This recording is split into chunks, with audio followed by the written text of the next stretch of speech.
BIC episode number 93. It is Mayo Monday. This will drop on Tuesday, but it is Mayo Monday when we're recording. Why? Because. So the question was, do you vote to bring him back if you were able to get that condition or no? I'd like to see him come back. I mean, only because who are you going to replace him with? Who's better? Find me a better coach that is obtainable, that the Patriots are going to get, that's going to turn everything around next year. A few moments later. New England goes in-house and tabs linebackers coach Gerard Mayo as the franchise's 15th head coach. Gerard Mayo. Mayo.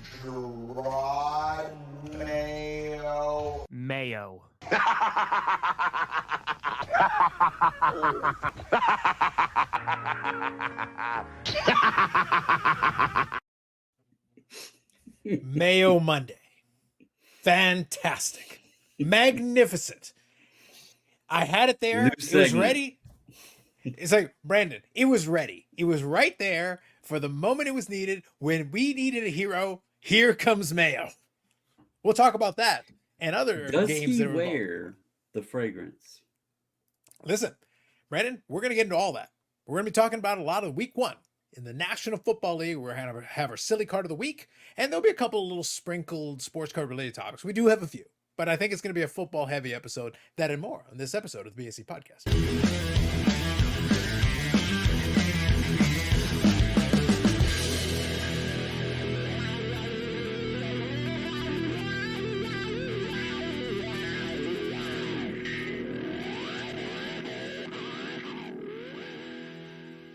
Magnificent.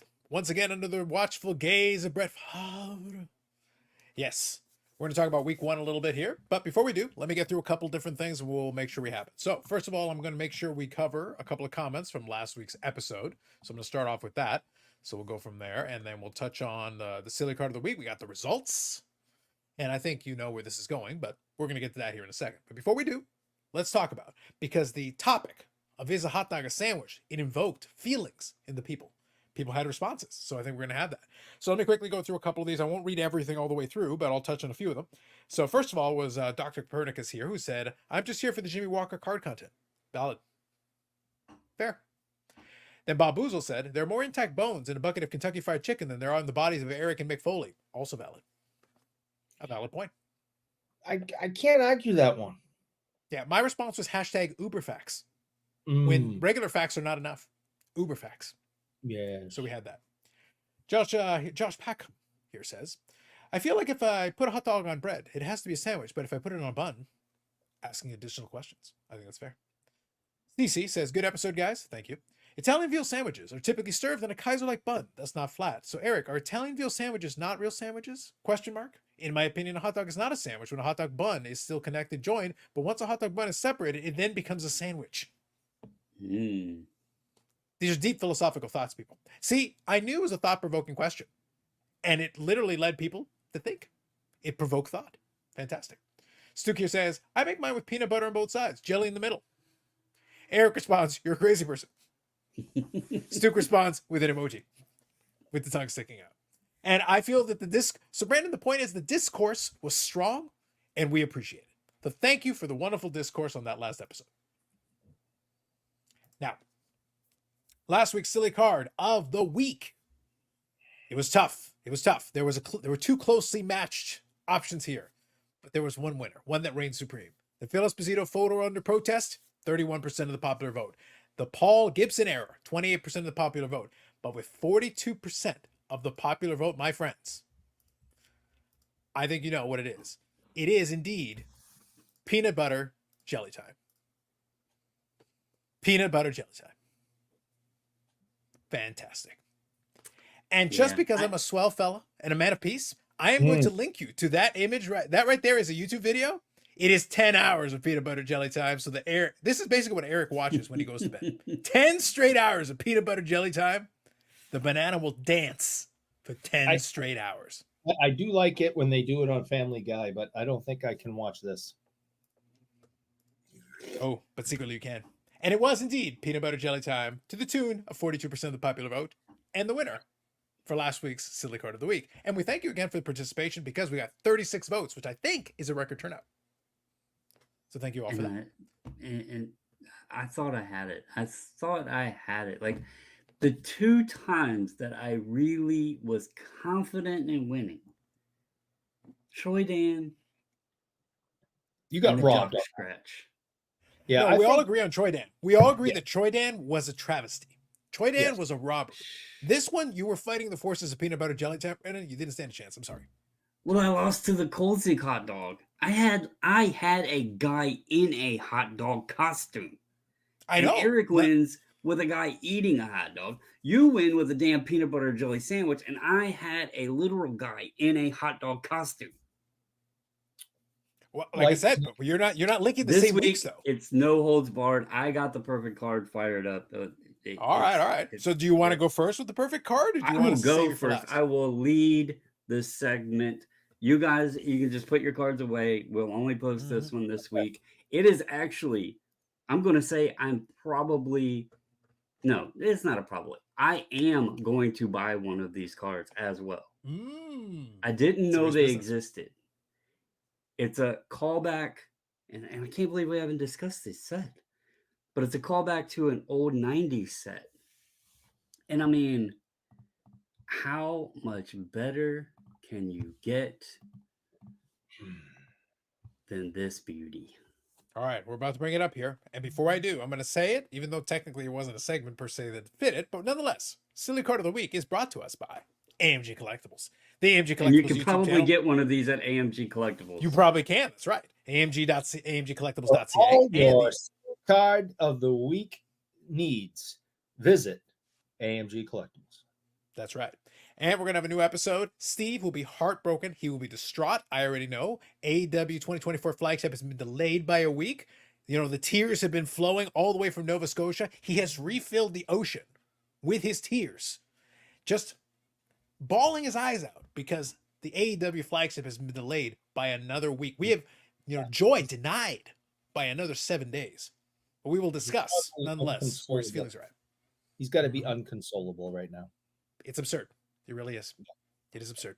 But I'll touch on something related to the wrestling here in a minute, but we'll get into that. So let's show off now that we got it. And we want to thank AMG Collectibles for the support of the podcast and the channel.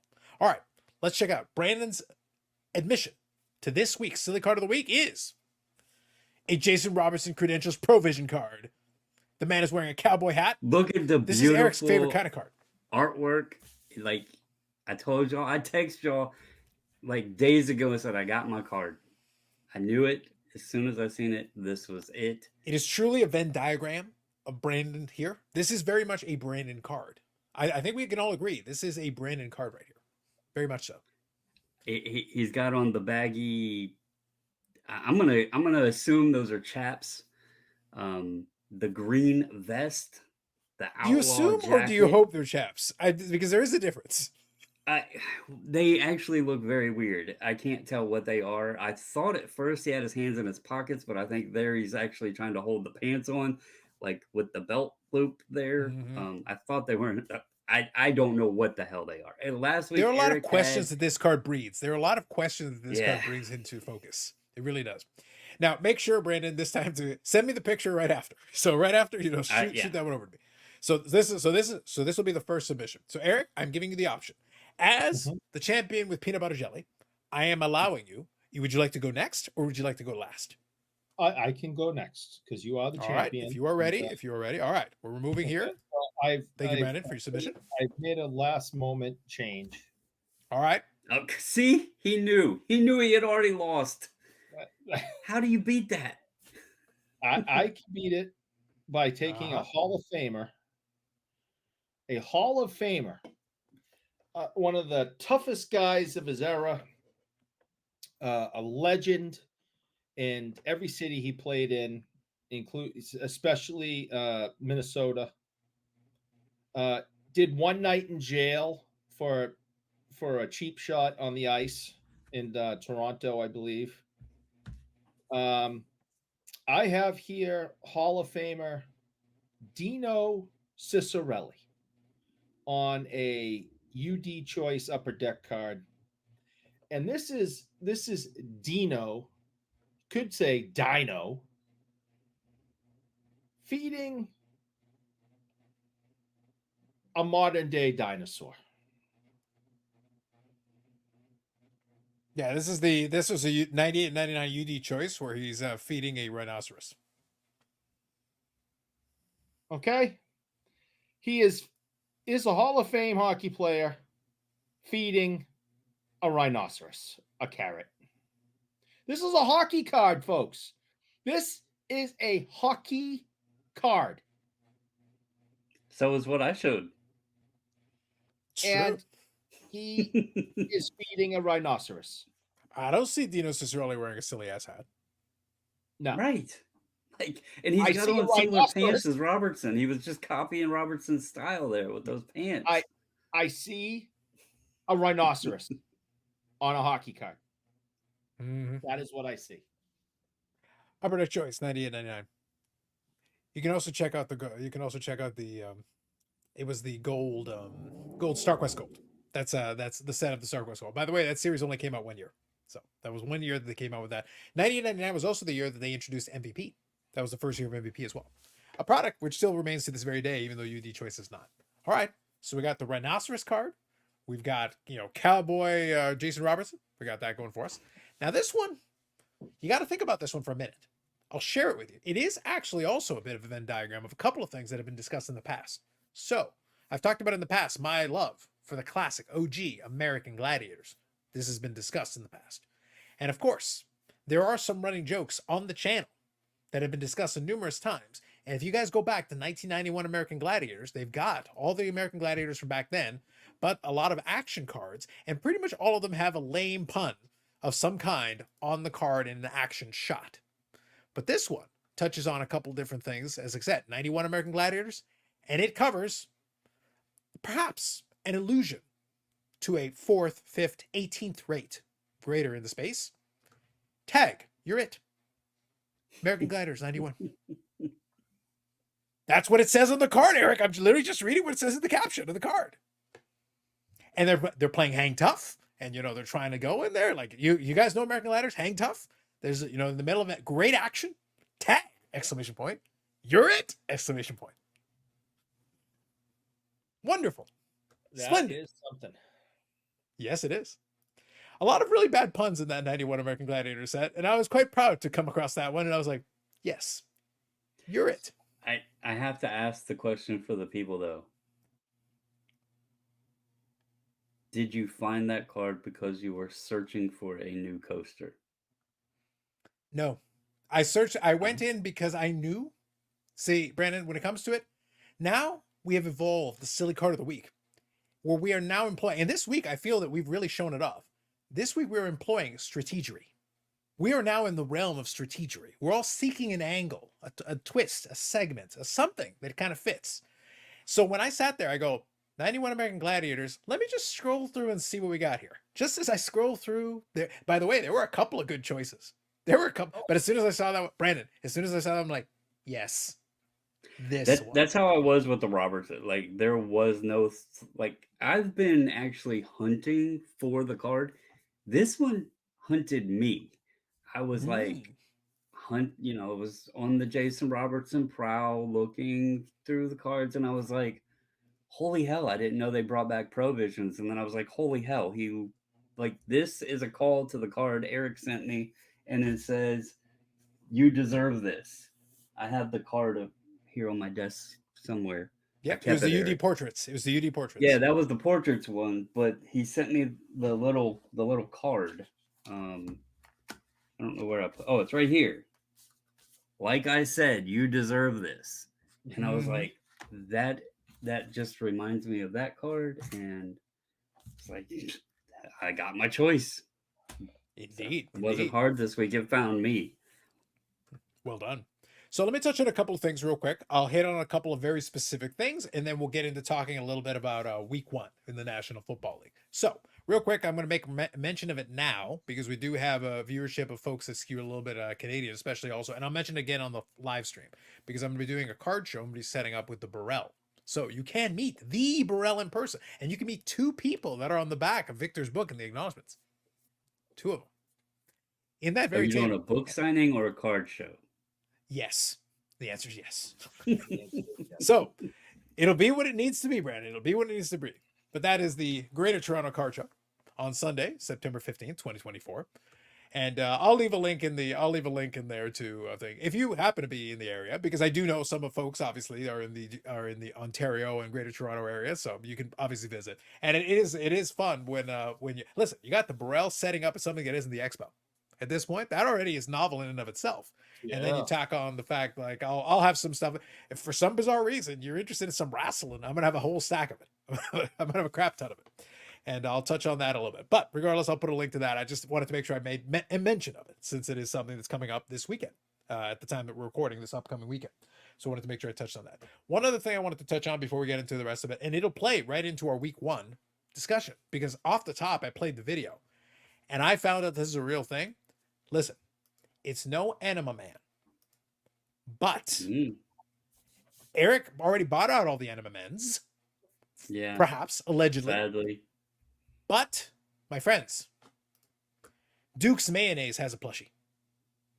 Yes.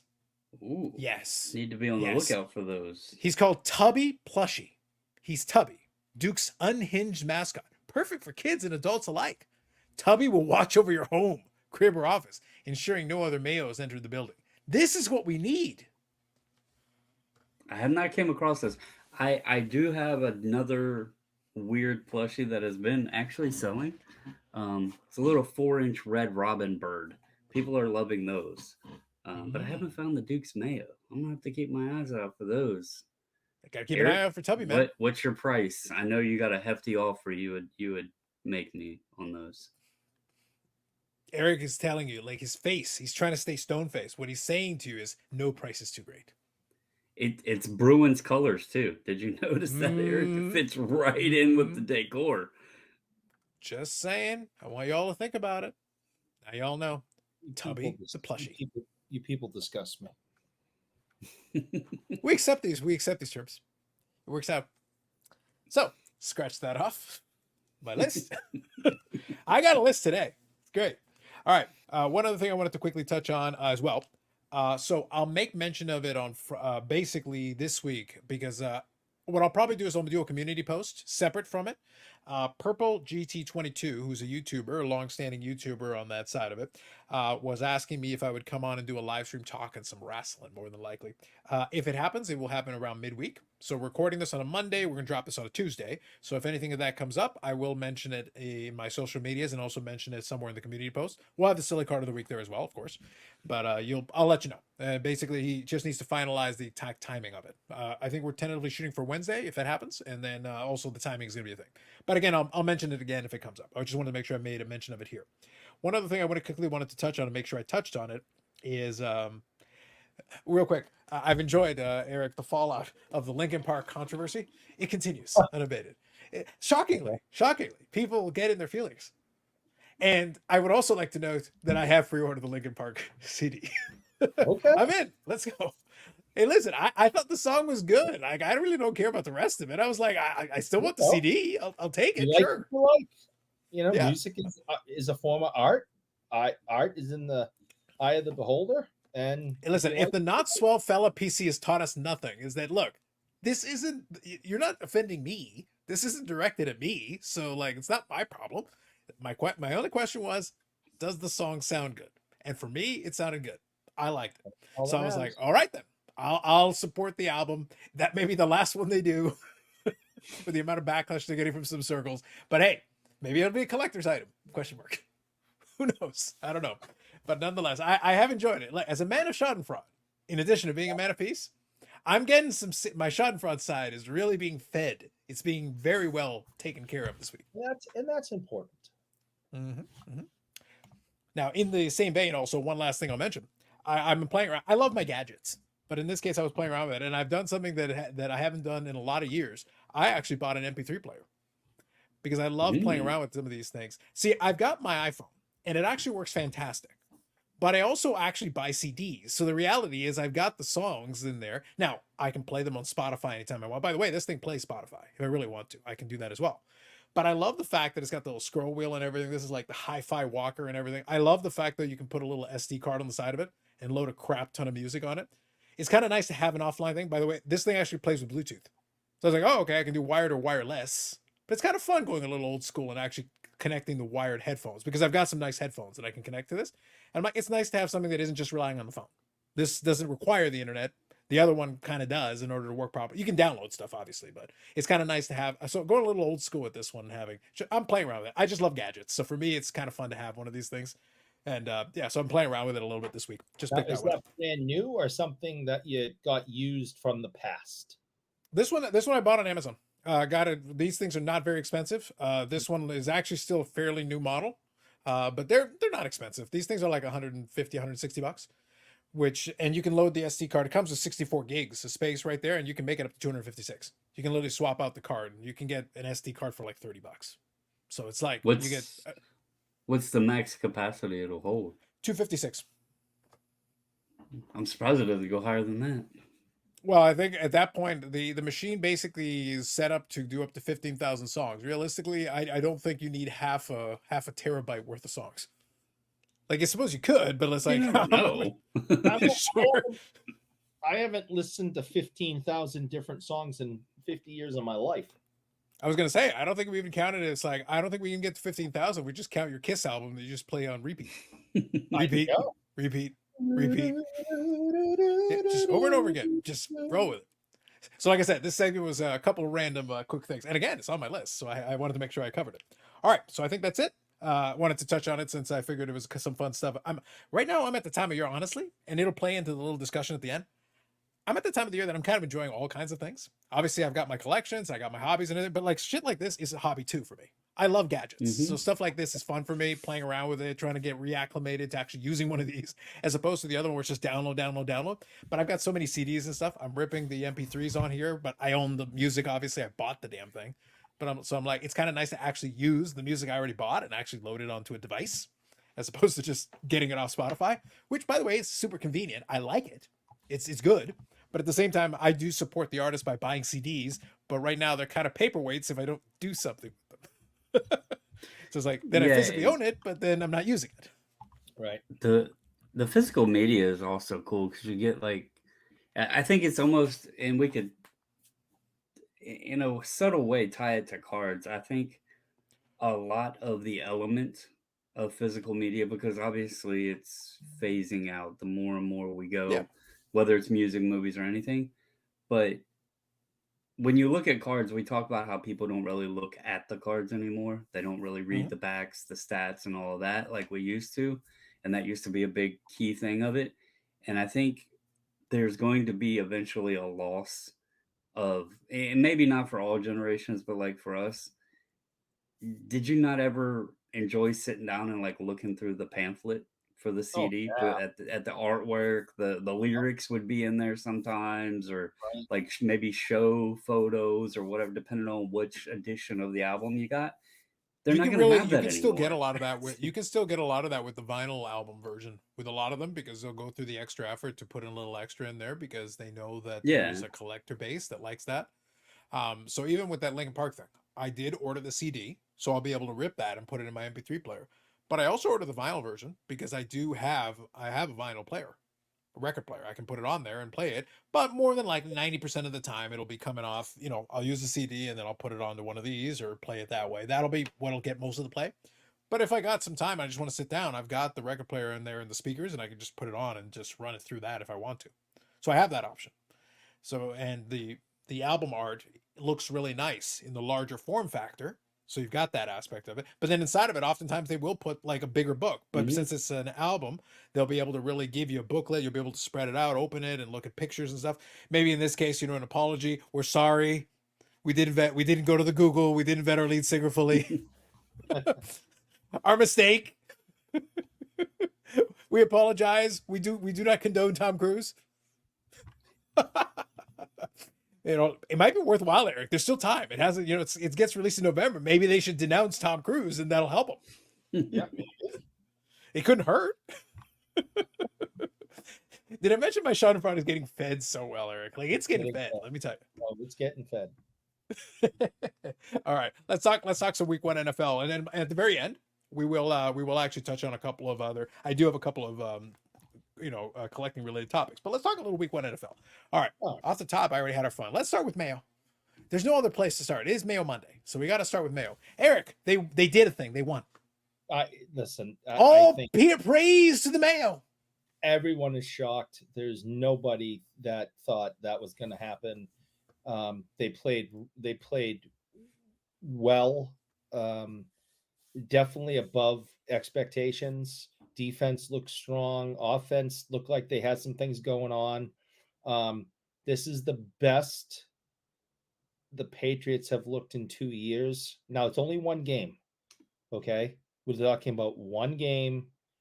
They could go 0-16 for the rest, but this is the best looking game that I've seen them play, and since Mac Jones was a rookie and was a Pro Bowler. Things were clicking. People knew what they were supposed to do, where they were supposed to go. I just think they played really well. Indeed. I think Brandon was talking a little bit about it in the Discord. It's fun to talk about it. We will have a little fun with it, obviously. The overreactions to week 1 is always a thing. However, there is one game, so I did enjoy it. Look, my biggest takeaway was that the Joe Burrow panic now begins. That's going to be fun. And then, obviously, the era of Mayo. I'm here for Mayo Monday. I think that's very exciting. I'm hoping to have more Mayo Mondays. I'm very looking forward to it. This is all we need. As a people, this is what we need. And tonight, as we speak, the Jets are playing, so the darkness descends. The darkness has returned. So we'll see. We'll see how that goes. Obviously, we'll enjoy that storyline. Look, for the NFL, I love me some storylines. Yes. Carlos, may I ask you a question, please? Sure. A question. Do you believe in a thing called love? You know who doesn't believe in a thing called love? Brandon. Because Brandon hates love. Brandon hates almost everything on his fantasy football team because he is the destroyer of worlds. He's the destroyer of worlds. Brandon, who did you put on your football? How many people have you ruined with your fantasy football? I'm going to just put it to you this way. So let me pull it up. By the way, Brandon hates love is going to be part of the title. Spoiler. Yeah. So Darius Slayton was a late pick for me. He's injured. Jordan Love is injured. Thanks for that. Appreciate it. Appreciate you, bro. The Malik Willis era is on. We'll talk about that in a minute. My Dolphins slander. I had Mostert on my team. He's injured. Of course. And then I had the 12th pick, so I went back to back. So you could say he was basically a first-round pick. Just flip whatever order, 12th and 13th. But Puka is injured. Yep. So, and I have a guy that I actually drafted that was already injured. He's on the pup, but TJ Hawkinson, he's pretty good tight end. I thought, okay, let me just stash him because I have several Texans players who don't have a bye week till week 14. And I was like, oh, well, I have extra bench slots that I could stash a reserve guy. Yeah, it's not looking that way. I got to figure out what the hell I'm going to do because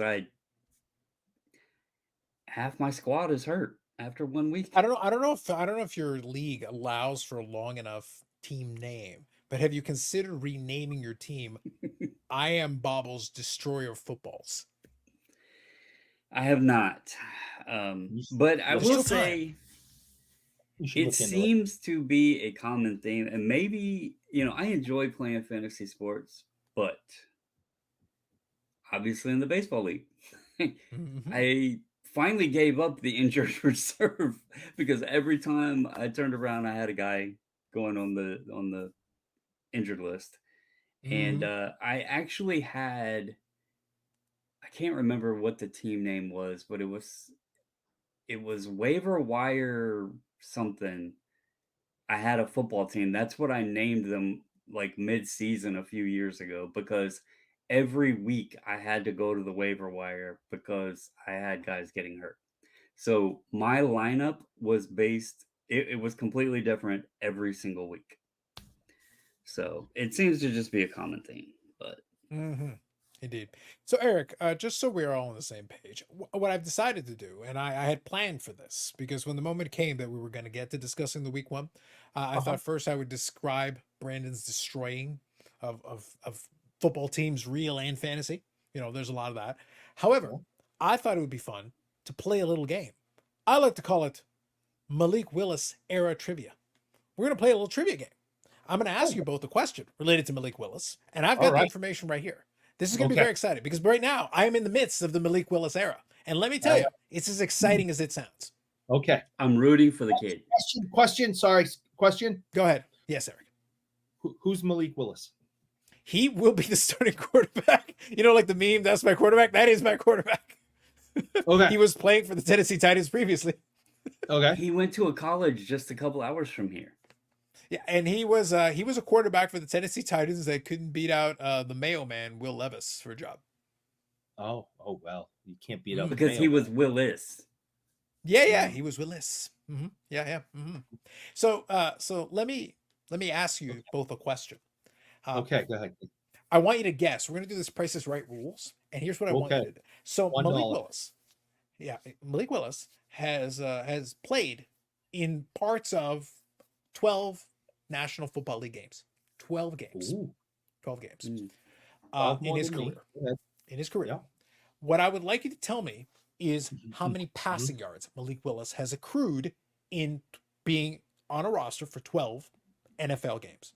The answer is not 0, so you're going to have to give me an actual answer. There is a real number. Okay. I will go 287 yards. Okay. Brandon, what say you? Career passing yards, 12 games. 367. You should have played the Price is Right rules. Eric was closest. The answer is 350 passing yards. Oh, total. Close. Total. That is equivalent to one good game from one player. So that's first. Second, how many passing touchdowns has Malik Willis scored in his NFL career? Passing touchdowns? Passing touchdowns. We know it's 350 yards. How many touchdowns has he thrown? In 12 games. In 12 games? Okay. I pick 1. Okay. Brandon? I was going to go 3. Well, you both lose. It's 0. He's got as many passing touchdowns as the 3 of us. He's thrown as many passing. The next passing touch, if he throws a touchdown in the next game, it will be his first NFL career passing touchdown. The Malik Willis era. Let's Brandon. Let's calm down. The Packers weren't that great last year. And then Jordan Love turned it around. And y'all made the playoffs. So it is doable. Oh, I'm not worried about the doability. I'm concerned about the fact that my starting quarterback has thrown 0 passing touchdowns and 350 total yards. That's not good. I mean, you could have Deshaun Watson. I heard he's a standout quarterback. A Knoxville fella, and he sucks. Yeah. Listen, for the lulls, I don't know what I'm going to be. Again, they teased about Ryan Tannehill and everything. It's like, no matter who they bring in, it's not going to be good. Like, no matter what, it's going to be a disaster. Man.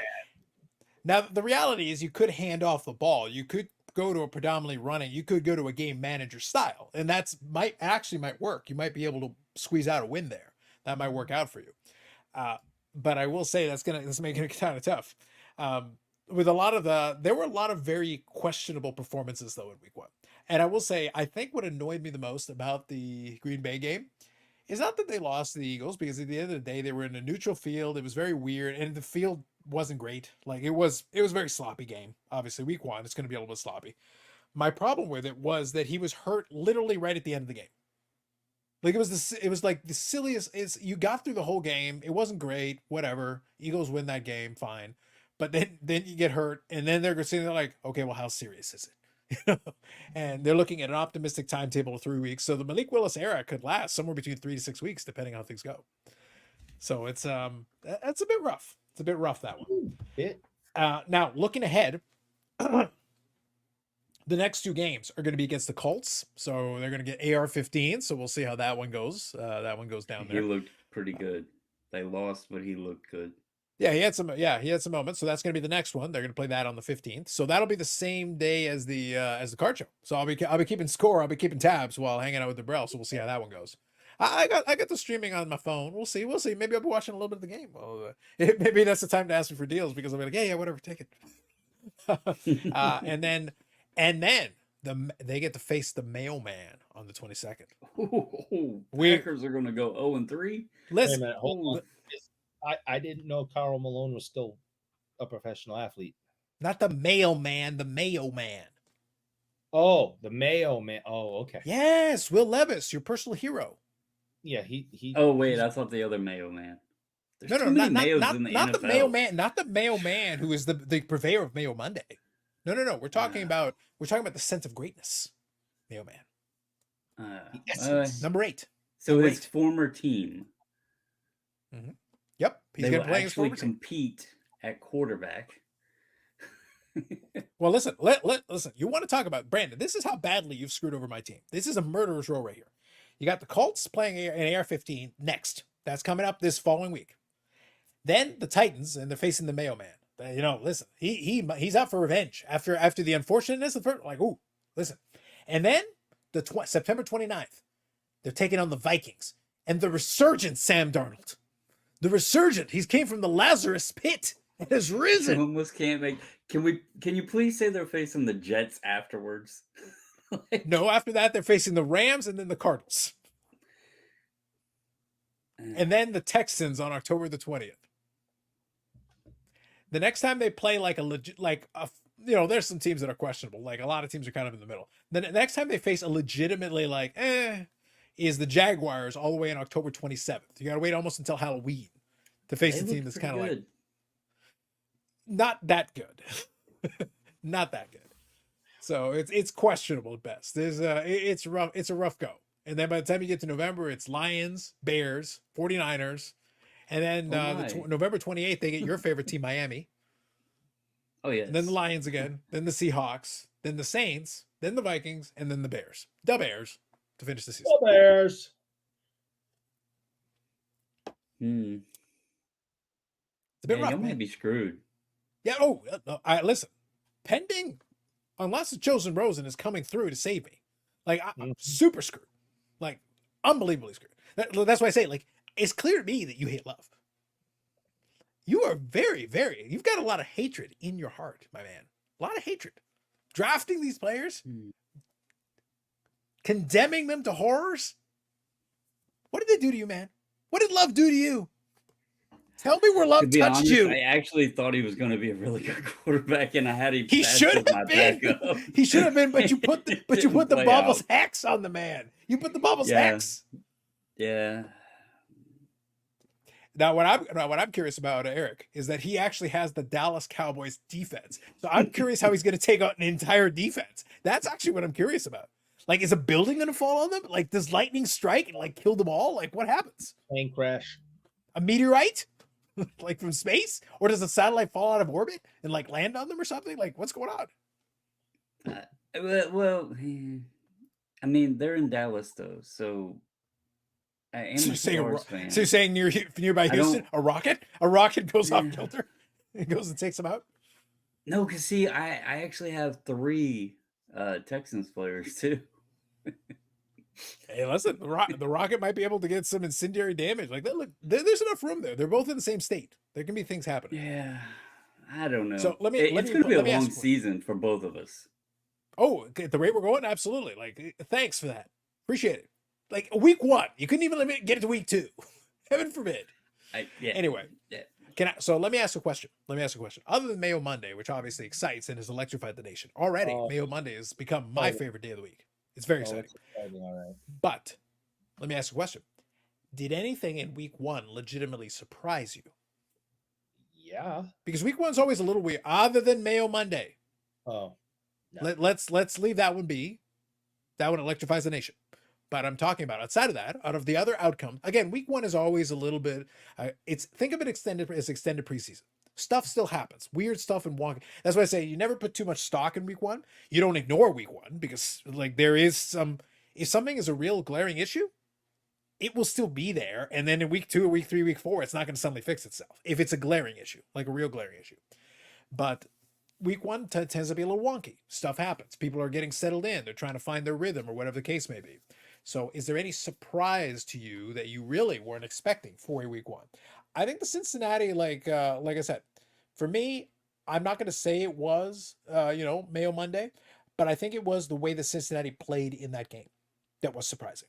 I think it was just the fact that since Cincinnati themselves, the Patriots winning under that circumstance, playing a more defense kind of style, that's not outside their character. Like they've won games this way.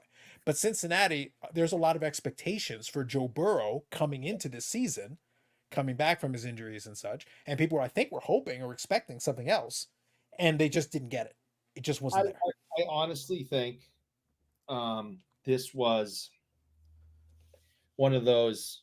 All right, guys, this is a complete rebuild.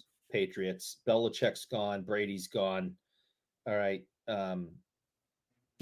No, this just show up and we'll win, and then we'll go out for beers after. And I just don't think they came prepared to play an NFL football team. As I can't even blame them. I wasn't prepared to watch an NFL football team. So we'll see what happens moving forward with them. This could be a huge wake-up call.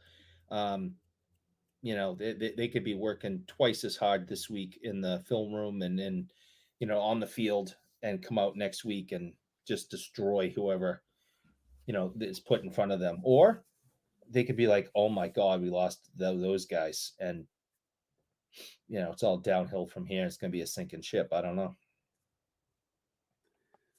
The Bengals did not look great, but they actually.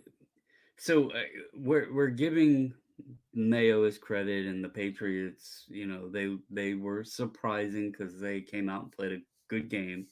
Right. Ramondre Stevenson had a great game.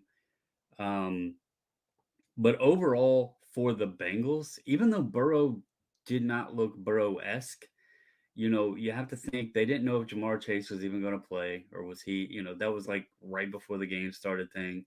T. Higgins wasn't in there. Then they had the Mike Gesicki touchdown that they called a touchdown and then reversed it. And then the next play, they fumbled the ball when the guy was like right at the goal line.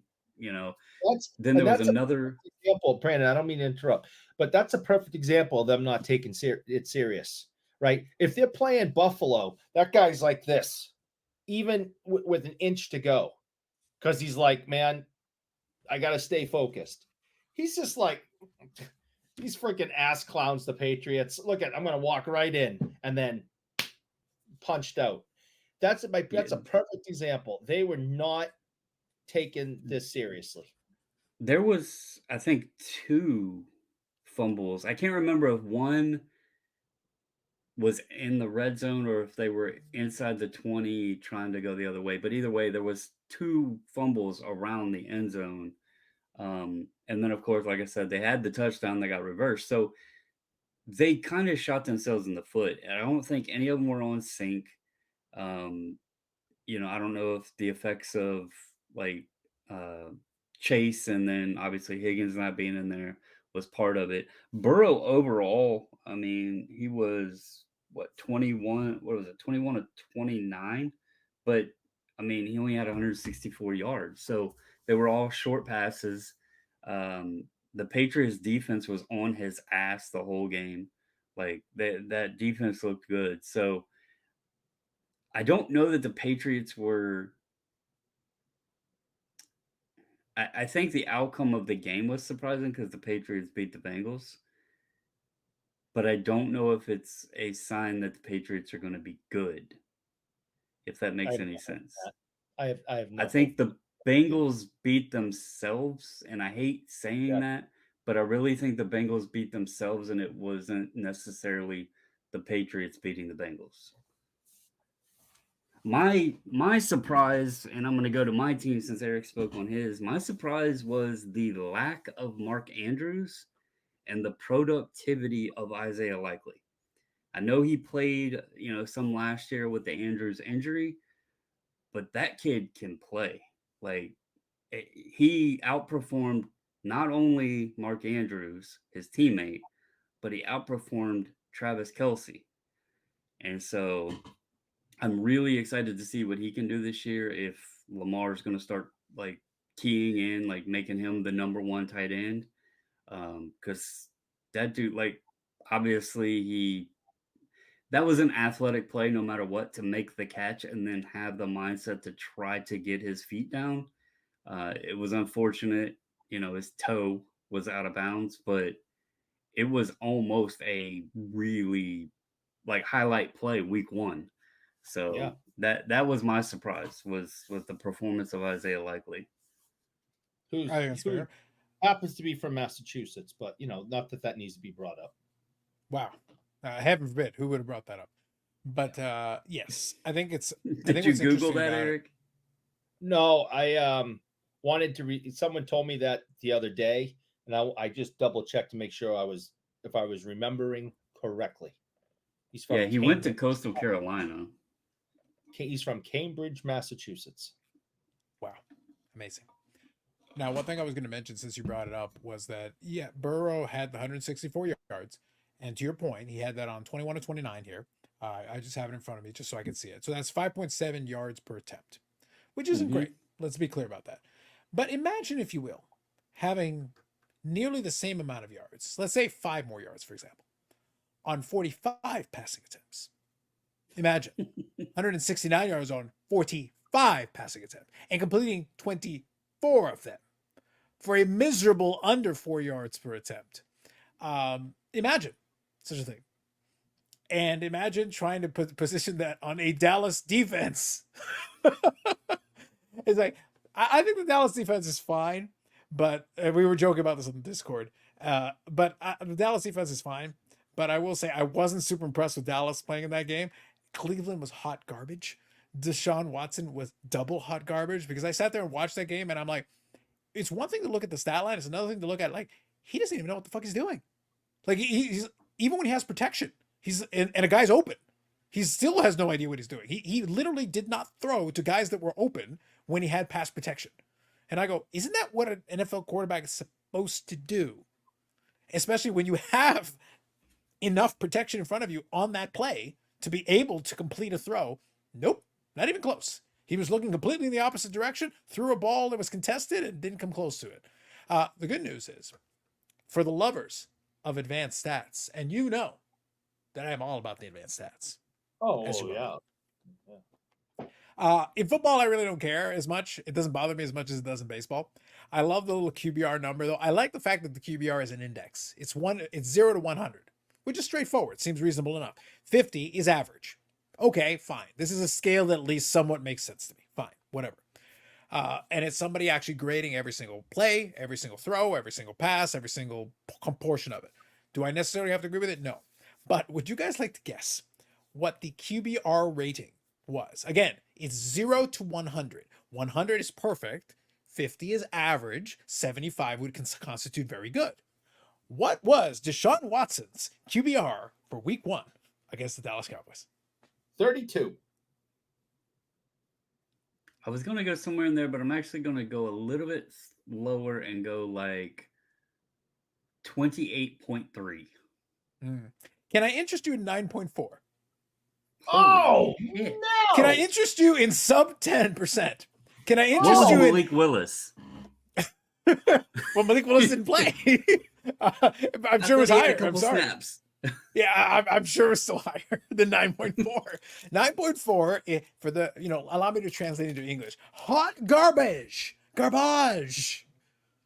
Gutter trash. 53.3 completion percentage. 45 passes complete, 24 attempts for 169. That is an average of 3.8 yards. 1 touchdown, 2 interceptions. And by the That's- way, one wow. pass was 29 yards. That actually helped that average. Yeah.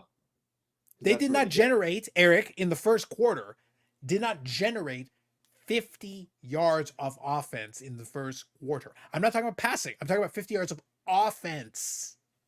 So You know what's impressive? This is basically the same team that Joe Flacco took to the playoffs, by the way. right. Just throwing it out there.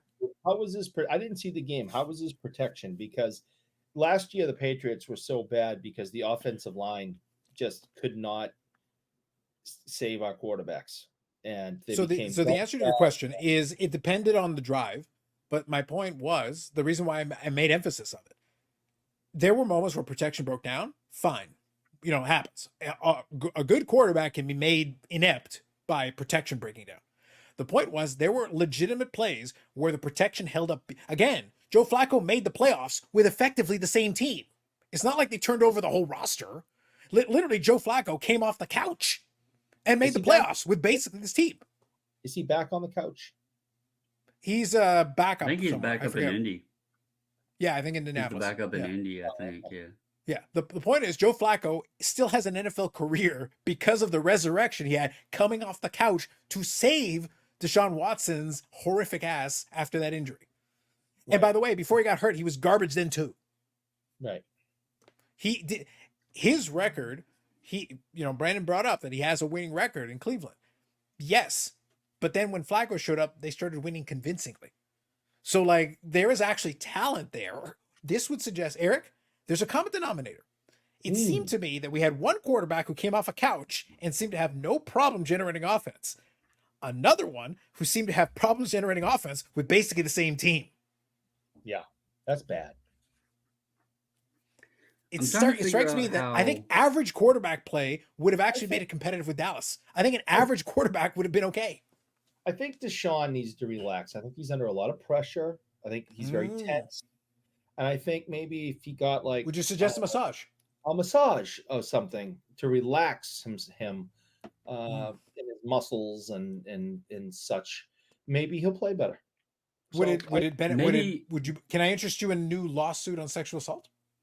Well, hey, those things come with massages, I guess. They just come hand in hand. So it would seem. Maybe it is the pressure of the weather system coming off the Great Lakes up there in the Cleveland area. You have that lake effect snow and all of that, and maybe just the air pressure is different up there. But I wasn't joking about the Malik Willis QBR, but I am shocked. How was he 0 for 1 and then got sacked one time for 4 yards, and he still had a QBR of 19.2? Because it takes a unique brand of hot trash to get sub 10. You literally he literally did nothing but lose 4 yards and had a 19.2 rating. Brandon, that tells you how hot trash sub 10 is. You is have to throw 2 interceptions and throw 45 times and not be able to generate any offense whatsoever, and that will get you sub 10. Yep, yeah. That's how you know. Malik Willis did not play enough to get to sub 10. Just some things to think about. Thanks, Brandon. Appreciate you, bro. Appreciate you, bro. Really. Seriously. Eric, it's going to be a long, long, long season. Well, in fairness, you say to be fair? QBR wasn't much higher. You were saying about QBR? I was just saying Love's QBR wasn't much higher. How, let's go to your other boy, Darnold. How in the hell did the Vikings score 28 points? And how bad are the Giants to only get 6? The Giants are trash, man. Really true. Impressive trash. They're trash. Yeah. they really are. They're horrific. Let's be clear about this. And we'll discuss this more as the season goes on. There are some teams that are genuinely hot garbage. The reality, we joke about some of these things, and on Discord, obviously Dustin was having a good time because New Orleans was putting up, I think it was 47 points, but then I'm like, it's Carolina. Oh yeah, they're bad. So I'm not giving you much credit for that. It's Carolina. They're really bad. They're quite bad, quite quite bad. So good for you guys. Like, you got to pad the stats pretty good in that game because they basically let you roll right over them. And that's fine. But I think the point here, I think, is not to put too much stock in any one specific performance. Part of the reason why I kind of argued with you a little bit on the Deshaun Watson thing is that he is on years now of mediocre performance. Like, even when he's at his best right now, since basically 2020, it's been mediocre. Mediocre has been like a ceiling. So Right, the problem is he's been bad for a long time. He had that one good season. No, he had a couple of good Houston. seasons, man. Like back before 2020, I think he led the league in passing yards. Yeah, that's what I was He gonna was say. He actually had pretty that good. season, but then wasn't he out the entire next year because of the whole massage thing? And then that's when he got dealt to Cleveland, and he's only played, partial seasons since then. And he's been okay, but nothing like he was in that season. Oh, no, he's not even okay. to all No, this. okay is wrong. Okay is very wrong. Before that, he had made 3 consecutive Pro Bowls.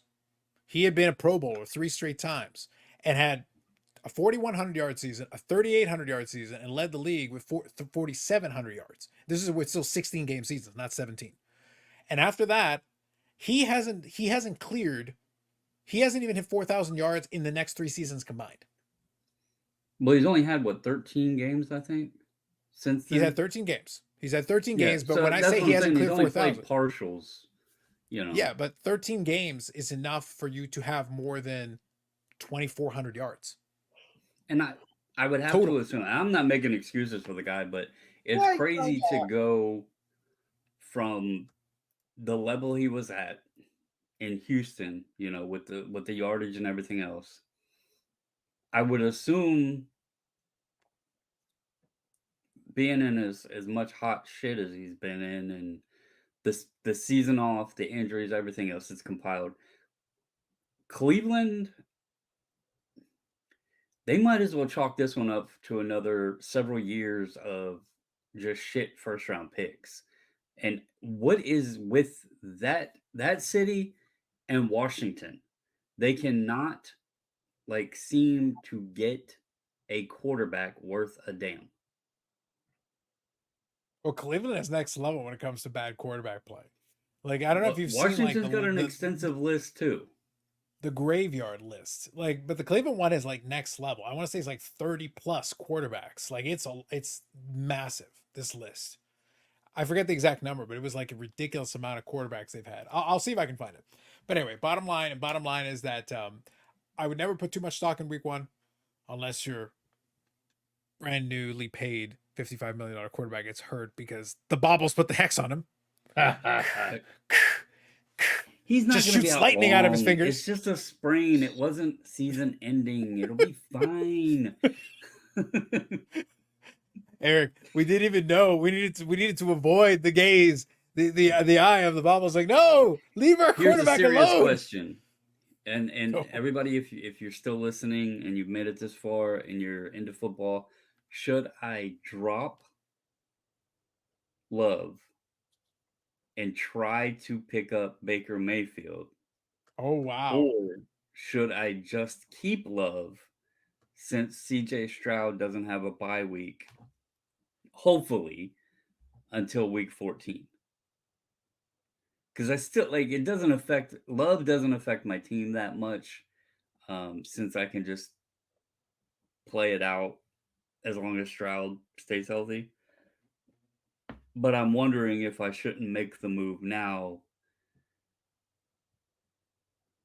and just have the other quarterback option there. I don't know. I think I might just keep Love. We'll just roll with him. Because you believe in a thing called love. Yeah. Can you find Love in your I dark believe heart? he'll be back by week 14, and I can use him. I believe in a Great. thing called love. Man, brutal. All right, so one more trivia one, and then we'll get into a couple of collecting topics here. All right, I found it here. Since 1999, so since the Cleveland Browns were reinstituted after they were stolen and taken to Baltimore. So after they were reinstated, the new old Cleveland Browns From then to the 2023 season, how many players have started at quarterback? What is the number of quarterbacks they've had from 99 to 2023? So 24 years 24 years. and starting quarterbacks. This is who have started at quarterback. It can't be somebody. It can't be a backup who came in. They have to have started at I quarterback. can't count that high. 38. All right, Eric. 20. Now, Brandon, did you already know that number? Because it is exactly 38. It is exactly 38. Wow. No, I literally was just sitting here guessing because I was figuring that's why I said 24 years. So I was thinking, okay, you have at least one per season if nobody else took over for the season. But then I know that there was several years that they had multiple, like I think there was one season they had 4 different starters or something, if I'm not mistaken. So you start. Allow me. I'm going to go through this very quickly, but so folks who already think I talk fast, get ready for it because we're about to do it. We're going to start at 99. Tim Couch and Ty Detmer. 2000, Doug Peterson, the infamous Doug Peterson. Tim Couch and Spurgeon Wynn. I dare you to figure out who Spurgeon Wynn is. That sounds like it was made up. That sounds like it was AI. 2001, Tim Couch. 2002, Tim Couch and Kelly Holcomb. 2003, Kelly Holcomb and Tim Couch. 2004, Jeff Garcia, Luke McCowan, and Kelly Holcomb. 2005, Trent Dilfer, Charlie Fry. 06, Charlie Fry, Derek Anderson. 07, Derek Anderson, Charlie Fry. I love how you flip them sometimes. Some years you go one way, some years you go the other. Let's see. 07, 08, you flip it again. Derek Anderson and Charlie Fry. Then 08, here's your year. Derek Anderson, Brady Quinn, Ken Dorsey, and Bruce Gradkowski. Yeah, 4 QBs. So 2010, they also had 3. Colt McCoy, Jake Delhomme, the infamous Jake Delhomme, and Seneca Wallace. Classic. 2013, they also had 3 quarterbacks. Jason Campbell, Bren Wheaton, and Brian Hoyer. 2014, they also had 3. Brian Hoyer, Johnny Manziel, and Connor Shaw. Then Jake McCowan, Johnny Manziel, Austin Davis, Cody Kessler, Robert Griffin III, and Josh McCowan. By the way, those are all consecutive years they've had 3 quarterbacks start. Those are all consecutive. I forgot RG3 even went there. Yes, that's the point. They get all of the ex-Ravens. Yeah, 2021. 2021, Baker Mayfield, Case Keenum, and Nick Mullins. The infamous, legendary Nick Mullins. Hold on. 2023, the year of legend. Brandon, you ready? The year of legend. 2023, Deshaun Watson, Joe Flacco, Dorian Thompson-Robertson, PJ Walker, and Jeff Driscoll. All of these quarterbacks started a game. They had 5? They had 5 quarterbacks start at least one game. That's just. Oh, wait, because didn't Watson get hurt? And then the next guy that started the next game, he got hurt. And then they had They literally ran through 5. Joe Flacco was the last one. Joe Flacco was the 5th of 5. There was a guy that started week 17 and they sat Flacco. Maybe Jeff Driscoll. He started. Yeah, it was one of them that started week 17 because they sat Flacco because they had clinched the playoffs. But I forgot. Yeah, Watson got hurt, and then the replacement for Watson got hurt, and then I think they had somebody else start until they picked Flacco up. So yeah, wow, 5 starters in one season. That's insane. At that point, just fold the franchise and move on. Go find whatever Indian Belgrade, whatever spirits. That's why Baltimore knocked the bridge down.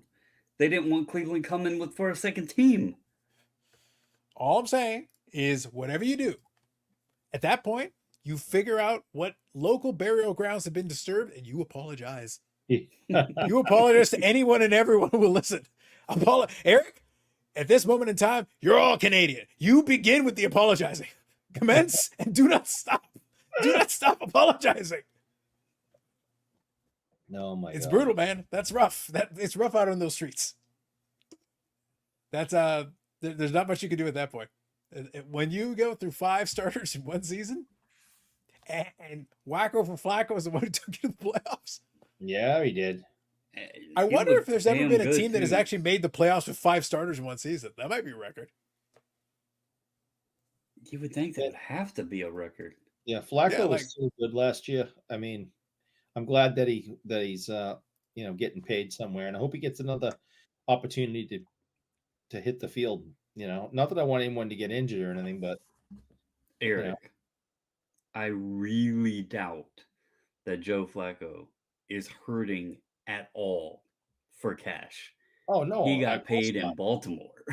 Yeah, I'm just glad that at this point, I think for him though, it's the challenge because otherwise he didn't have to come back. I think at he's this like point, I 39, think he'd like to play. I think he'd like to play. I'm sure he'd like to play a little bit. It's one of those things where, because otherwise there's no point to come back. Last season was like a really good renaissance year for him. He could have ridden off in the sunset and go, hey, I got Cleveland to the playoffs, man. In a season with 5 starters, I got him to the playoffs. Praise me. That's probably more impressive. I mean, the Super Bowl win was pretty damn impressive because of the run, by the way, that playoff run was really impressive for him. That playoff run got him paid.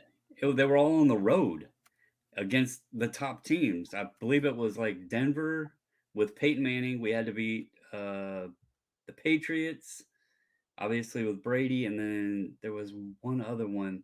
Because like I looked at the route that they were going to have to take, and I was like, "This is going to be rough." And then when they made it, I was just wasn't like, it San Francisco in the Super Bowl? Wasn't it San Francisco in the Super Bowl? Yeah, they had to beat San Francisco in the Super Bowl, but they had to play the route to get to the Super Bowl was but it was like Denver. It was the 2 Harbaughs. It was the 2 Harbaughs, I think, taking on each other. Yeah, I can't remember the other team, but it was like Peyton Manning, Tom Brady, and there was somebody else that they had to beat that was really good that year. I can't remember that one, but yeah. I know there's always the joke of, Flacco and elite and everything, but the dude could chuck the ball. He had a cannon for an arm. He proved that last year. Yeah. Well, at that point, though, it kind of tells you that if you got somebody with a live arm who can at least complete some passes. But I think, though, that actually, like I mentioned earlier, that makes the Deshaun Watson thing more inexcusable. Deshaun Watson, in theory, should be in the prime of his career and everything. Joe Flacco showed you that if you got a live arm, there's enough talent there. There's people, there are receivers, there's a running back, there's enough there that you should be able to make something. Look, 169 yards and 45 passing attempts ain't gonna cut it. Right. Nobody agrees. That's not gonna cut it. And so we'll see. They're gonna have I think they're gonna have I went and looked ahead in their schedule. I think they're gonna have a softer next 2 games. So if he wants to try to rack up some stats against not quite as good competition, that's going to be their shot. I'll see if I can find the exact run of those Cleveland Browns. But the next 2 that they're going to play, they're going to play the Jaguars and the Giants. Those are the next 2 teams they play. I still can't believe that he targeted Jerry Jeudy and Amari Cooper combined 17 times and completed 5 passes to those 2 guys. Like, that's just ridiculous. I think you're making my point. And the problem is they can't get he's in a unique position, Eric. Did you hear about what his dead cap hit is? Literally, if they wanted to cut him, do you have any idea what their dead cap is on that? No. It's off the charts. Neo actually posted. I will get the number. Wasn't it like 393 million or something? Not 393. They're not even paying him 393 million. It's not that high. Hold on. I'll get the number because Neo actually posted it. Somebody had actually done the homework and run the numbers. Hold on here. I gotta get past all the Bobble's curses. Hold on. Bobble's highlighting all the curses. No, he listed all the players that got hurt. Per his curse. Let's see if I can find it here. Oh, here it is. All right. So this was somebody put this on I guess Twitter. For the just cut Deshaun now crowd. 2024 dead cap 119 million. 93 million in cash. If they tried to cut the 93 that I seen. I don't know where the hell I added the 3 on. 2025 dead cap 80 million. That's dead cap hit if you cut him. If you cut him after 2024, you wait another year. His dead cap hit 118 million, 92 million in cash. It barely moves. His 2026 cap hit is still 53 million.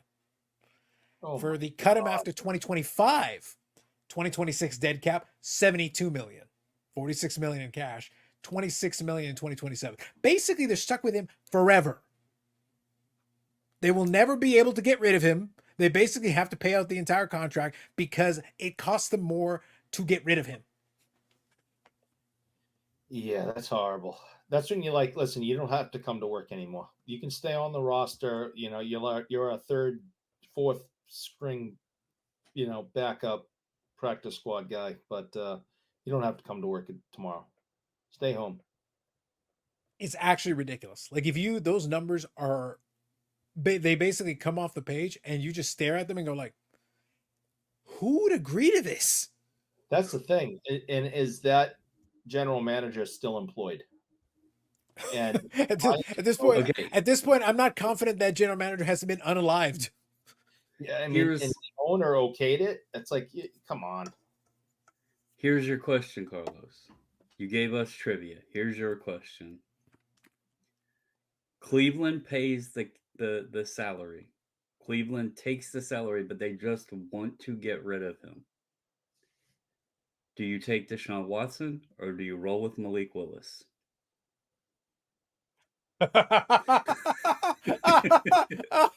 Wait. Hold on. Gotta make sure we do this right. We gotta do it right.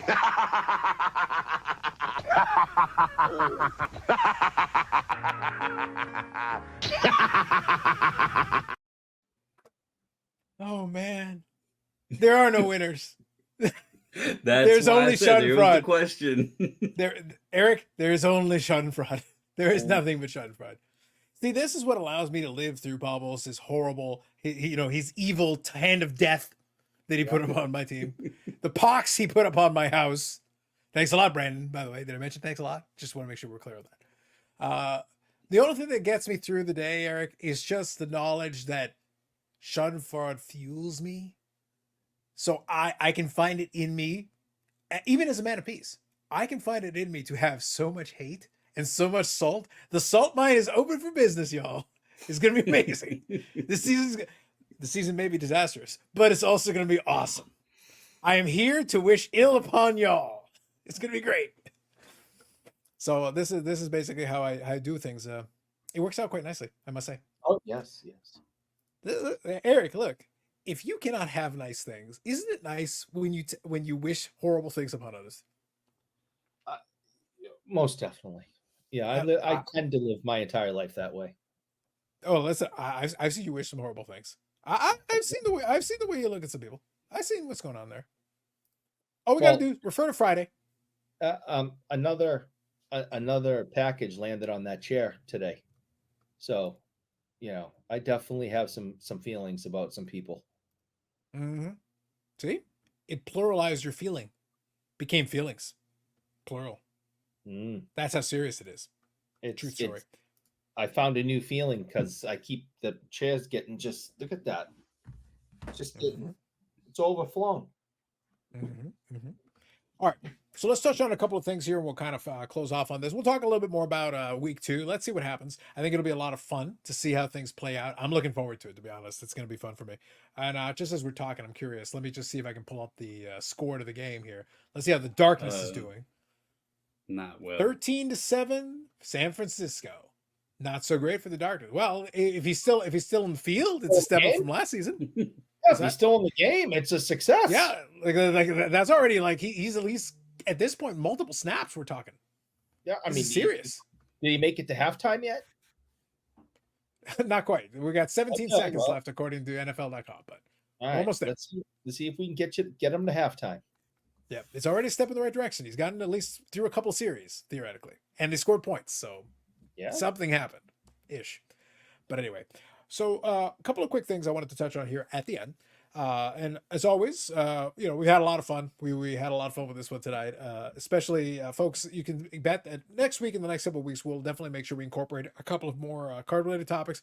But it is kind of fun to talk about the NFL season now that it's underway, because we do get a chance to enjoy it. Look, I got the Red Zone package. I enjoy watching the games.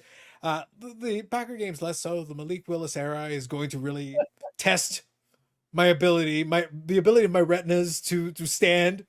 I look forward to his first career NFL touchdown after like 14 games. Yeah. Just remember, you're not at 5 yet. Yeah, right there, man. You're not at 5 quarterbacks. Oh man, where's the Chosen Rosen when I need him? At least that would be funny. I mean, seriously, talk about someone who's sitting on the couch. Call him. Listen, you know what I want? I want the Chosen Rosen in Cleveland. I would look, Brandon. would it not be the greatest moment of all time if the Joseph Rosen came off the couch? At that point, Deshaun Watson sees himself out. He goes, you know what? I'm going to leave. See you guys later. He's like, what do you mean? I just got upstaged by the Joseph Rosen. I'm out of here, man. It's time to find something else to do. Is he even trying to come back and play, or is he just said, I don't play football anymore? I don't think he is. I haven't seen any indication he's even giving the attempt. No. Thou shalt not. I truly don't wish ill will upon anyone. Liar. But could Except you for my imagine, football team and your hatred of love? Could you imagine if Flacco got the opportunity to come in week 2 and then start the rest of the season for the Colts and break Peyton Manning's single season, like whatever his passing record is for the Colts? Could you imagine that? Oh, that would be pretty sick. Oh, I'd be a big fan of that. This right here is a Baubles and Ball Cards leap. It was one thing. So, Eric, I want to be clear so that we're all on the same page here. He didn't just go to Anthony Richardson getting hurt. He skipped that. He skipped past that point. He got the Flacco starting, but then he jumped all the way to Flacco breaking records. Like we went all the way. Like we went. Not even Flacco gets in, has a good run, and they're rolling along. They get to the playoffs again, back to back playoffs. No, he's all the way to breaking records. Oh yeah. And of course, if that happens, you will be sitting there going, "Fuck! I should have bought that RPA." And we'll all be sitting there, "Yeah, you should have bought it." They haven't came back down. That's the bad part. I've been looking for auctions. They have not came down from the Cleveland run last year. Mm-hmm. Listen, it's all the Baubles and Ball Cards pumping going on. Like it's giving Jason Robertson. He's getting jealous right now of the pumping going on. That's what's happening at this moment. It's getting crazy. But yes. So wanted to touch on a couple of specific things. I did have a little bit of fun the last couple. I've been enjoying. So let's touch on a couple, and we can kind of move between a couple of quick topics here. I am enjoying the current phase that we're in with the 84 Star Jordan pump. So we've got that going on. That's very exciting. It's a lot of fun. We did touch on that a little bit. I will say, and this is where maybe our collective sports card content boredom is maybe kicking in a little bit. This is basically where we're at on this. And I'll be honest, and Eric, I think you know this one, a little inside baseball. I've struggled a little bit doing standalone videos for a while. And it's not because I don't have ideas, but it's because, well, I've got the podcast. If something's on my mind, I can kind of just go into it. We'll kick it around. We'll workshop it a little bit. And then by Friday, we can, if we want to expand on that, we can. If for some bizarre reason something really strikes me that I really want to go into depth, then I totally can. But there's not that much going on. Collection-wise, there's stuff going on. No doubt. Like, there's plenty of that. I've talked about it with you guys before. I'm rather enjoying what's going on collecting-wise. So, stuff's rolling. I'm enjoying my wrestling cards and everything. And I'm picking up pieces to add to the collection, all that. All that's going well. So no issues there. And obviously I'm having fun. We're going to be setting up at a show this weekend. So I'm still actively involved with what's going on. I just feel that a lot of it is kind of on cruise control. Even the news stories and things are kind of like, yeah, okay. So we had that, 61 Fleer Will Chamberlain card sold for a lot of money. But yeah, it's a private sale. It's a lot of money, whatever. It's somebody else's money. It's not mine. Right. We were able to get, something good out of it because your friend was able to come on and give us a little background, give us a little backstory. That stuff is still okay to me. I enjoy it. But, and maybe this is my thought, and maybe I'll get your take on this. I feel like we've settled into this weird phase on the content side where it basically falls into a couple of buckets. And this is my observation. Right now, we're very much in a vintage heavy era because they're the folks that have coalesced into these groups, into these packs, and they're watching each other's stuff. They're commenting and engaging on each other's stuff. So in turn, that helps kind of sustain, and the views are good. Like, I'm not knocking it, no problem there. At the end of the day, you should watch whatever you enjoy. I'm 100% in favor of that. So right now, that's where it is. For me, being that I've participated in that enough and I've done my own research and stuff, it's not terribly engaging content to me. It's almost like the opposite. And I've talked about this before. Even on the live, I don't do showing a ton of cards because I feel like it's kind of boring for me. It just feels like, yeah, here's a card. Here's another card. Here's another card. Here's another card. But I do think there's a group of folks that really do enjoy that. For them, that's the content they're looking for. That's kind of the collector-centric content. But I'm finding we're starting to crystallize into only a handful of buckets. There's the collector-centric content where it's like, all right, and here's a card, here's a card, here's a card. I've literally got a desk full of shit. I can literally go grab, I could reach over right now and start grabbing it. You got your stuff behind you. Brandon's got a bunch of stuff that this is not. The irony is I'm sitting in my office where I have access to a good chunk of my cards, and most of the time in the lives in this, I won't bother with it because it's not that interesting to me. I already own the stuff. I bought it for a reason. Like I know it. So, but I never found it terribly exciting to do a lot of that. Not that there's anything wrong with it, but you've got that, and then you've got the auction watch-alongs, and I've even checked out on Stacking Slabs if any of you are familiar with him. I oscillate between when I like his style and when I don't. It gets a little repetitive in certain ways. I do enjoy how he manages to take a 20-minute episode and spend like 12 minutes leading into the main topic and then briefly touching on the main topic for like 3 minutes and then somehow having a 24-minute episode. And I'm sitting there like, but it's literally in the title that you were going to talk about this and you did it for like 3 minutes. And then you went all over the world and talking about all this other stuff. And then you promoted your other stuff, including your Patreon. And then you talked about the thing for 3 minutes. Look, I'll give you credit. You pulled it off. That's pretty good. But it's interviews with collectors where what are you going to talk about? The same stuff that everybody talks about. It's the same stuff every time. Tell me about your collection. Tell me how you got into it. Tell me about, this, that. Collecting strategies. Everybody's got the same collecting strategies. It's the same ones over and over again. A handful of themes. And then the other one is, like I said, the auction watch-alongs, which is basically like, it's basically an infomercial. Literally an infomercial. We're going to go and talk about these lots. We'll give you information about the set, the year, the brand, why maybe it's rare, or what's interesting about it. But at the end of the day, it's to drive traffic to the auction. That's really all that this is. Oh, 100%. Yeah. But I feel like that's basically, I've named off a handful of categories. I feel like that's like 98% of our card content right now. Like, I feel like that's it. That 5 buckets is like everything. Right. Yeah, because right now there's no major drama like it was. Oh, there's always drama, but you mean like major drama. Not like when we started this together, when I joined you, 4 years ago, where every single day there was, a mind-blowing story of something going on in the hobby. And, so it's definitely a lot more difficult to come up with content now, which is why I appreciate Friday so much, because, we're just all having a good time with the people in the chat. And, we're definitely different than just about any other, content, for hobby content. We definitely got our own niche and doing it different than most.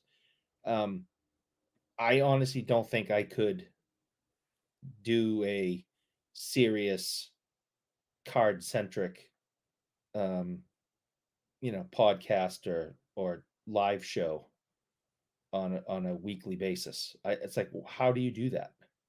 What? Wait, Brandon, is he suggesting that Friday is not seriously serious? The Burrell and the Burrell's a hobby goat. We take this very seriously. Cool. Why do you think the Hockey Cards Gong Show can't find the Burrell? He is, as we speak, on Mayo Monday, no less, the holiest of holies, on Mayo Monday, the Burrell is right now in his lair, not an office, a lair. He is in his lair. Yes. Studying as we speak. Right now he's studying trinkets. He's focusing all his energies so that when Friday comes, he will bestow the knowledge upon us. That's right. Mm-hmm. So I don't know how certain shows, and this isn't a dig. I'm impressed sometimes. Like, how do you put together a 1 hour podcast, recorded video, live of hobby content right now? It's, I think it's going to stop picking up again now that football's back and hockey's coming back, and then basketball will follow. Then you got the World Series.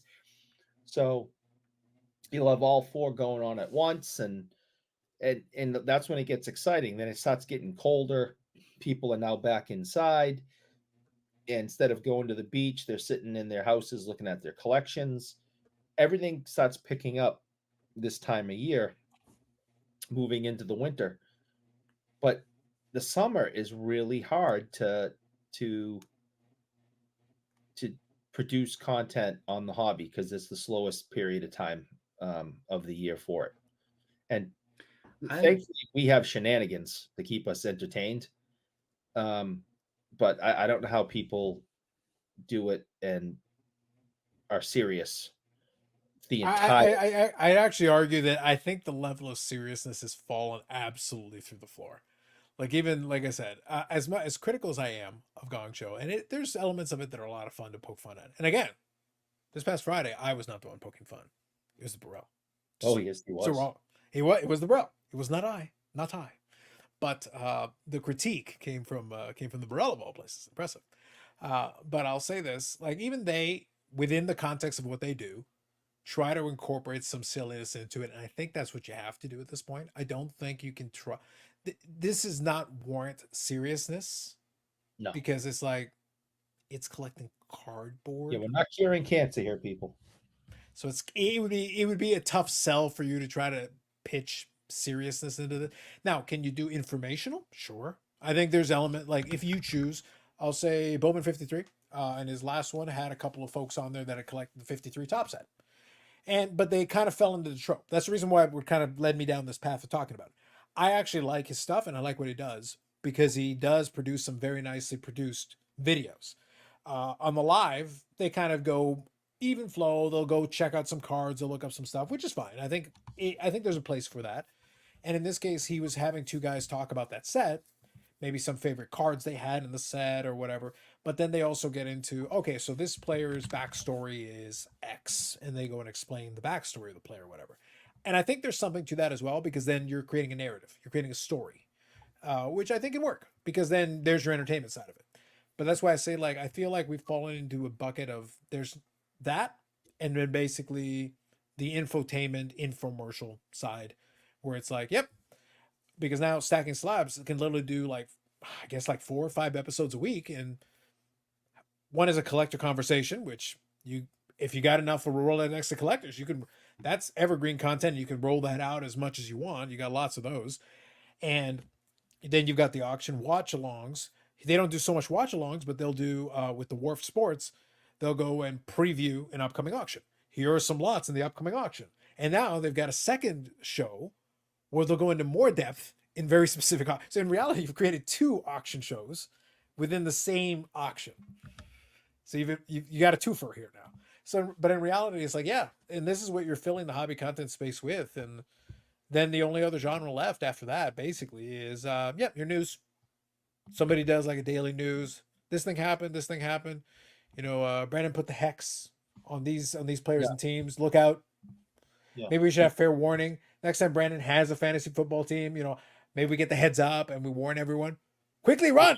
Sell, Mortimer. So I want to say first, I would argue Eric's point that it's more difficult to produce content in the summer than winter. There's a lot of shows that people attend during the summer, and I think there's content there and things to talk about there if you're attending those shows. Yeah. It does get a bit repetitive, though, don't you think? So that's what I wanted to bring up, because you mentioned a few different types of content and you think that's like where the bubble is. But I think that's the content you're seeing, because so obviously doing the reselling stuff, I keep up with a lot of the reselling content. I've met a lot of the people in the reselling space, and believe it or not, like I've had this conversation with some folks in that space. Sports cards are feeling like 2020 again. And it's because some of those guys have started doing card channels, and there's information and stuff being relayed around over there. There's tons of like people talking about cards all the time over in that space now. You see it on the Sports Card Nonsense group, the Facebook group. People are posting constantly now. Found this at a yard sale, found this at a thrift store, found this at a flea market. I didn't see none of that stuff before. Like those posts, I weren't seeing them.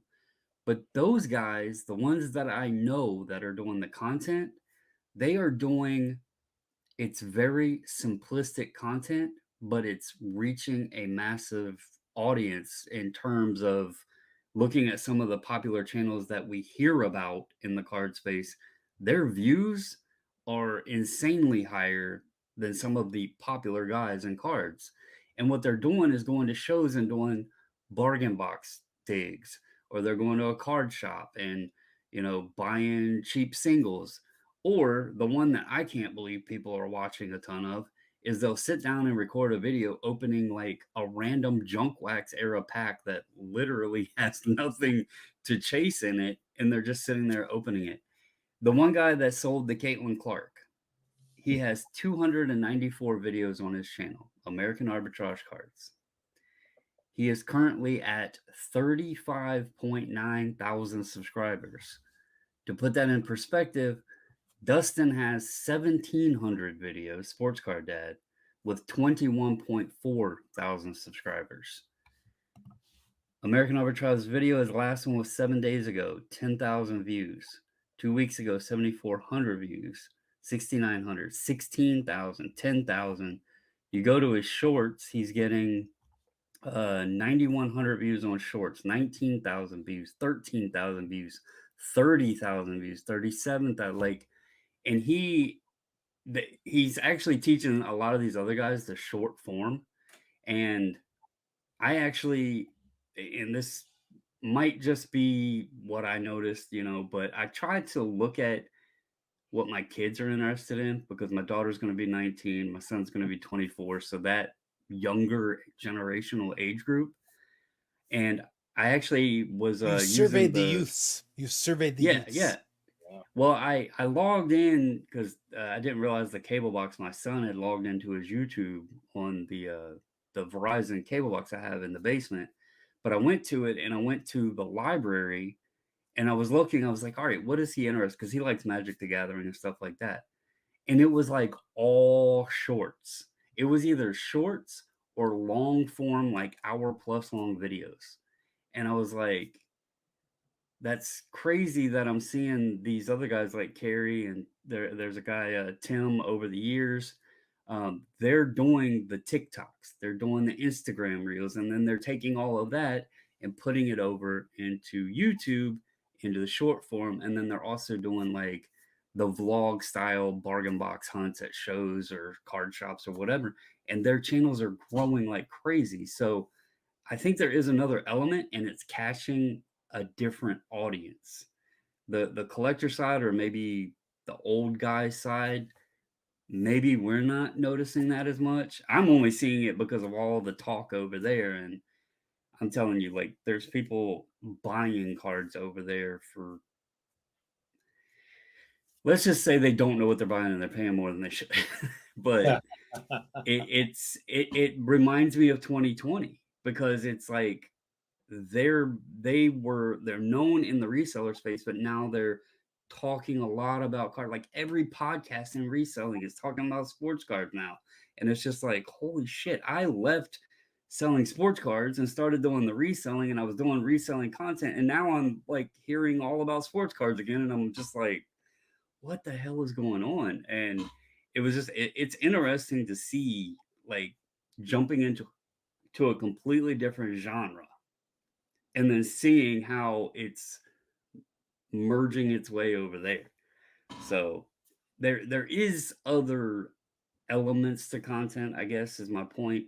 And some of these channels are growing rapidly, but it's different I think your point is well made. The only point that I would make is that you just touched on, in the course of what you were describing, you touched on it. You said it was like 2020 in sports cars. The thing is, the video style that you're talking about, we've already seen it. So at this point, we're inoculated to it. Now, if we go and watch, for their audience, it's fresh. For their audience, it's new. They're not used to it. It's different for them. So it stands out. It sticks out. And I think that's normal for any category. You end up in the saturation. That's the reason why at the beginning I pointed out that I feel like, and maybe this would be the way that I would describe it, I think there's what I would call content waves. There's different waves where different categories will get a certain type of attention. And that's why I say we're like in a little bit of a vintage wave, where I do think there are some newer folks that have kind of come into it, where they're seeking out some of that vintage channels. And I think in turn, that's allowing them to push some growth. Because I'm looking at it, and I'm seeing some of the videos, and the videos themselves are very simplistic in terms of what it is that's actually being done. Like, here's a video that's Q&A. And what are they talking about? They're talking about the same stuff we've already cycled through multiple times. It's the same questions. It's like, oh, but when is grading appropriate? Or, how do we look at eye appeal in it versus what the grade is on the slab or whatever? As an example. I'm just using that as one example. But these are questions that were being asked when the boom was happening and the new people were coming in, and they were asking the exact same questions in the exact same sequence. That's why I said, like, I've had this conversation with what I'm seeing, even spread outside of the card community and the card content and everything. I was like, this makes me feel like the pandemic again. It makes me feel like the boom and the thing, like little things that were going on then. It's similar pattern to what was happening then, and it caught my attention. So yeah, no, for sure. Like, maybe the way, and maybe we can revisit this discussion later, but maybe the way to reconcile what you're observing with what I'm talking about is that we're talking about, and we can kind of use the analogy of real estate here. For the card guys that have already been around a while, we're operating in a gentrified neighborhood. Like, the buildup has already happened. We've already had it. Like, some the people that bought the houses have been here for a while now. So it's not new. You're not getting new construction around these parts anymore. It's just kind of is what it is. So it becomes a little bit same old, same old. For them, they kind of went and found their own plot of land, and now they're just starting to build up. Literally, the development is in progress. So for them, it's fresh. They're literally they're seizing their spots. They're trying to, like, hey, I'm going to go do this and I'm going to do that. And this other person's doing this other thing. So for them, it's, getting into that territory and starting to discover it. And they're going to make mistakes. They're going to buy things. Look, all I care about, the important thing for me is that I just go in and looked over at my ComC, and the last 2 sales that I made on ComC are Sam Darnold. I've profited on Sam Darnold in the year 2024 of our Lord. Victory is mine. And the most recent one that sold during this very podcast episode on Mayo Monday, Baker Mayfield. Let's go. Let's go, people. I don't think I have any more Bakers. I think I sold him a while ago when he was actually hot. It's pretty fantastic. I mean, I'm not gonna lie. Like when he went to Tampa or something, there was a period there when his stuff got a little peak to it. I think I got rid of mine then. But I actually cleared through most of mine. I thought it was funny because the one they bought was a 2018 Donruss Elite, the Elite Series rookie insert. Not a crazy that's the card. one where he's in Oklahoma, isn't it? Like he's in Cleveland. No, it's the insert, not the Elite card. It's the insert. Oh, okay. I was gonna say there was one of them like that he has the Oklahoma uniform on. Yep. So for that one, it was funny though because it had been there on the ComC for a while. I priced it fairly. I sold it for $10. It wasn't a crazy thing, but to me it was like, hey, look, at that point I'd had that card a while. I had nothing into it at this point, so for me it was like basically a free $10. I was like, yes, let's go. So, and then the Sam Darnold, I was actually profiting on that one. And I'd had that one, not for that long, but I'd had it for a little bit. And I more than doubled my money on that one. So right now people are like all excited because Darnold obviously had a good performance. So it's kind of funny. These are like $20 and $30 cards. They're not like crazy, crazy expensive cards. So I think there's room there in those price points where people will take a flyer and just go and pick up stuff like that. They're fine. But I think it's the expensive stuff where people will be like hesitant a little bit. But even then, I've sold a couple of cards in the $100, $200 range and stuff like that for other stuff. So I think the market's still moving, not crazy fast, but I think when somebody finds something they like, I think the collectors are still chasing after some of that stuff, especially if it's reasonably priced. I think that's going to be the key for a lot of these things to sell. We'll definitely revisit the conversation though, because as I said, right now that I'm just observing this current wave, I was interested in it, and I'm curious how long this wave is going to sustain and I think right now they're okay because I think that the group that has coalesced, and it's been interesting for me to observe because I feel like it's this group that is like mutually watching each other's videos.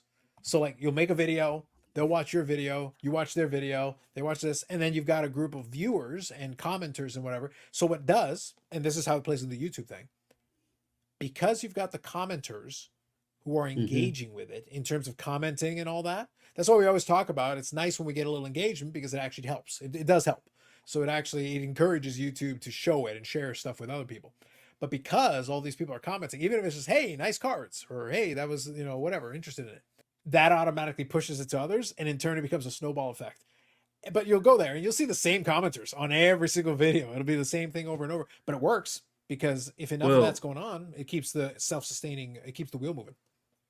I don't know if you guys have noticed this too, or maybe it's just more apparent because my wife has YouTube on pretty much all day, listening to various things while she's working.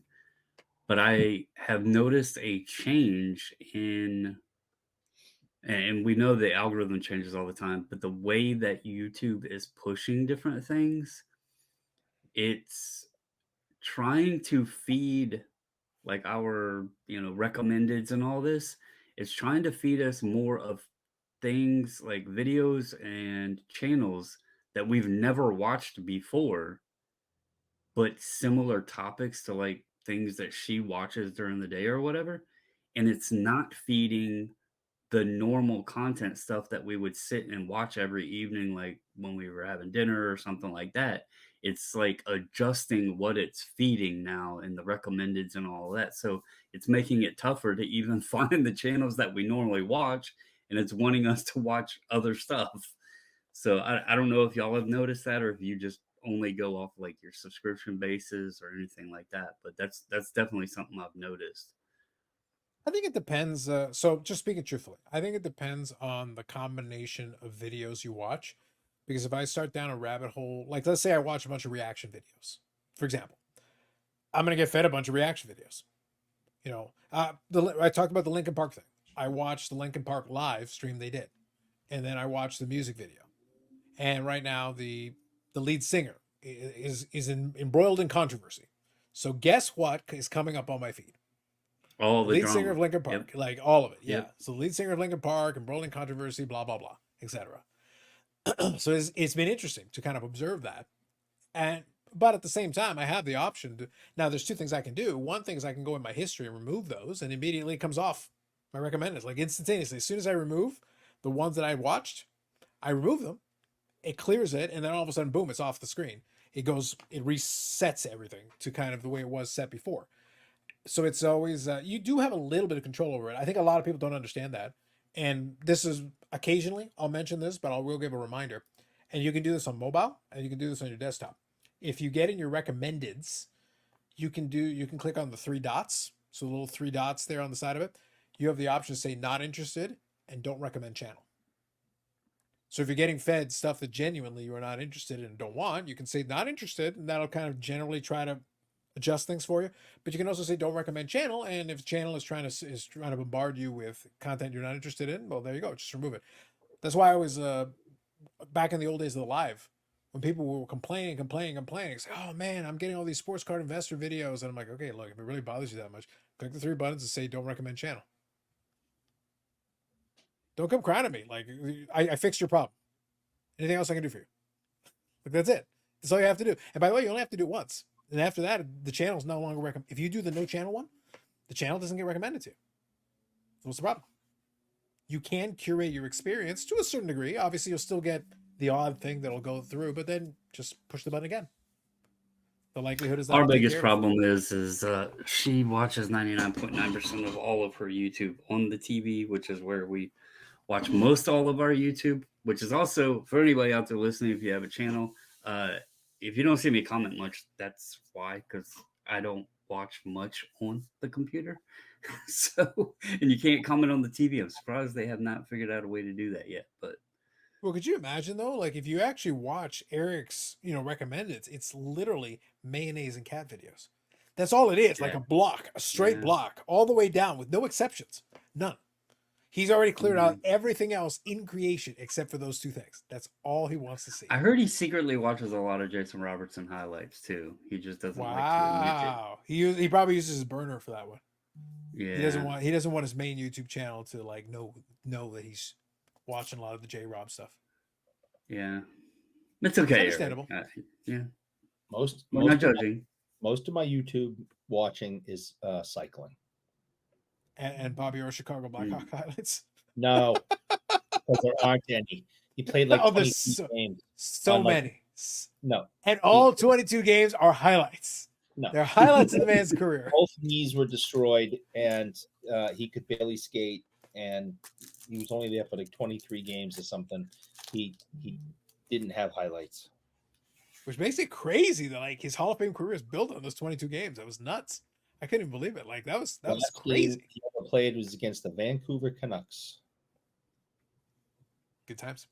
So that'll be it for this one. We'll endeavor to for week 2. We'll still talk a little football, of course. But for week 1, we had to have it on Mayo Monday, no less. Again, the holiest of holies. We had to take a little bit of time to talk on this a little bit more.